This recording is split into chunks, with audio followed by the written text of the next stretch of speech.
Kinks is my second feature film. I directed the mockumentary. It's a comedy mockumentary directed by Virginia Kennedy, who I met in Malaysia, who is Australian, and me.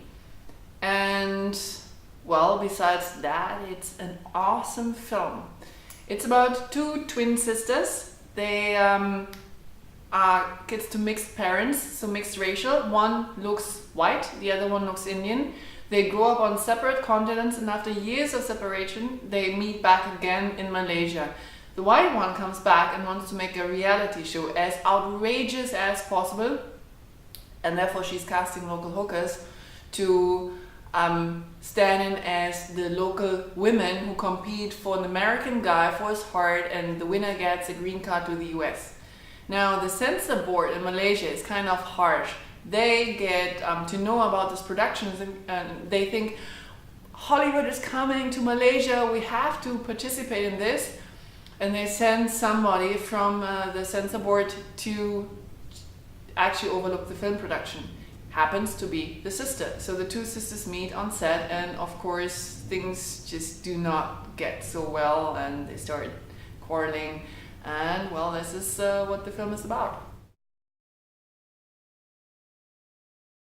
The idea to do Kinks came from Virginia's and my life in Malaysia. Both of us expatriates, Caucasian women living in Asia, and you do face stereotypes. I mean, everybody, I guess, like who has lived in a different country, specifically if you look different, has faced being stereotyped once in a while. And a lot of cultural clashes come along with this. So let's put it this way. For example, putting off your shoes if you enter someone's house. In Germany, you do not necessarily have to do that. It's not impolite to just walk in with your shoes. In Asia, it's a big no-go. Whereas like in Germany, eating with open mouth, eating and talking at the same time is considered very rude. Whereas in Asia, it doesn't really matter. And these little things we try to catch with the film Kinks and put in all our experiences and eventually show that everybody is human, and it doesn't matter if you come from a different continent, if you have a different skin color. We are all the same in the sense that we need friendship, love, we want to achieve something, and this is also like, yeah, this is what Kinks is really about. When we created Kinks, we thought it's very interesting for Asians to watch because they see how Westerners see their country. It's very interesting for Europeans and Americans to watch because it gives them an insight from an expatriate position how Asia looks like. What we realized though when we started to get with the film out to the public, that it's kind of tough to really market it because it is so special.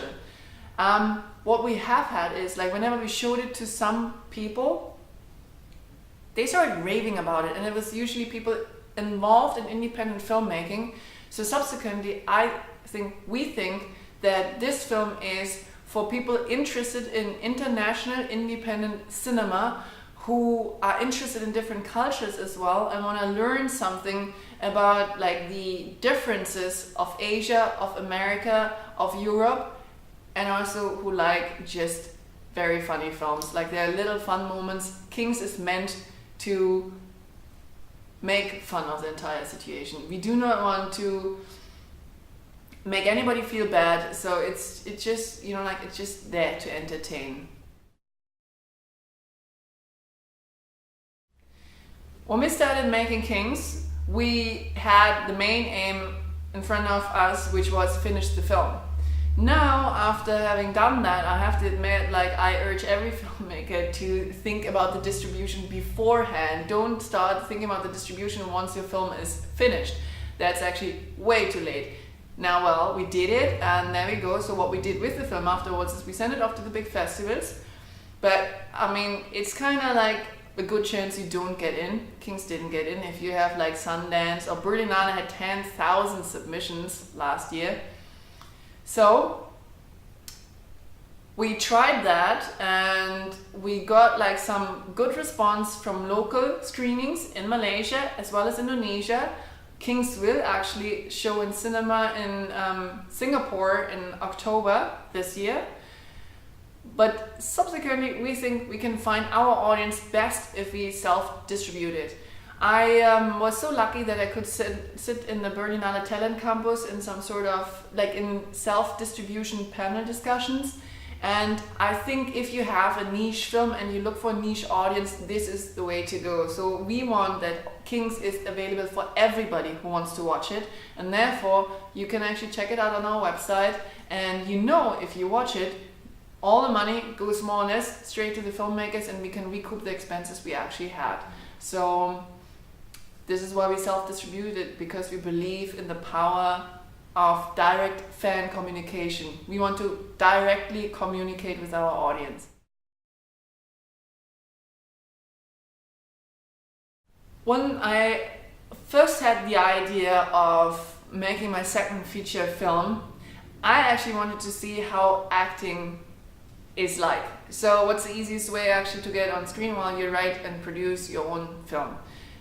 Of course, I needed somebody to do it with me, because I wasn't experienced enough in acting at all to direct myself on screen, and I didn't even want to. So I approached Virginia, I knew from before, who lives in Malaysia as well. And we started brainstorming the story, and this is how the whole story came across. It's a real mix out of her ideas and my ideas. It's really our baby. It's real teamwork that we came up with this story. And we created the story in a way that we knew we can shoot it on a low budget.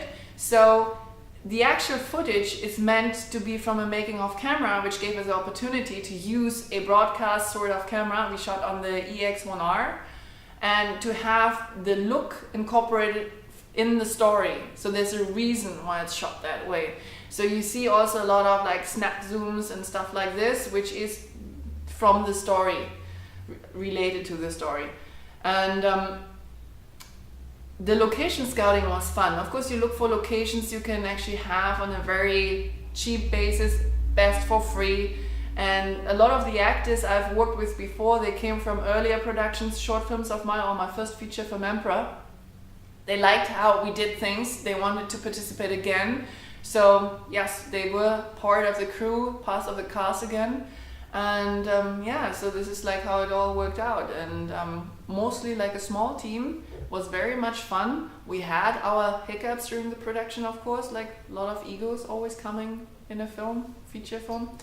But I think everybody's really proud about the end result. When I did my first feature film Emperor, I did it with next to nothing. So the whole film was less than 2,000 USD, which was used as well like for my phone bill and my just to fill up gas in my car, which was actually not my car, it was a car of a friend. And I think through doing this, I was able to get enough attention that I got other people interested. This film, Kinks, was funded by Virginia, Danny Chua, and me. So we split the production cost, and each of us put like a third of it into the actual funds we used for the production. What we spent in cash was 15,000 US dollars, used mainly for food, but for some technical stuff as well. We had some props, clothing, stuff like that we also wanted to have. And yeah, I mean, like it was a dream project of ours to make. So, and the budget also was raised over the time frame of a year approximately. So if you boil it down to a month, or what you actually invest a month or something like that, this is actually quite manageable. If you count overall production cost with all the deferred payment contracts and all the work which went into the film, we are about like 100,000 US dollars. What's next? Well, first of all, of course, you have to watch Kinks. Very important, because if you do, then I get a little contribution for my next projects. The next projects are, I'm still finishing off a short film I started this year, which is a collaborative short film about the death penalty. Then I started doing the pre-production and development of my new feature film, The Inner District. You can check it out on www.theinnerdistrict.com. And lastly, Javier Agudo and I are working on a script where we say, okay, we both take a half of a feature film and try to make a very innovative story in which we combine these two story paths. That's also very early development, and I'm looking forward to see how the next two features of mine turn out.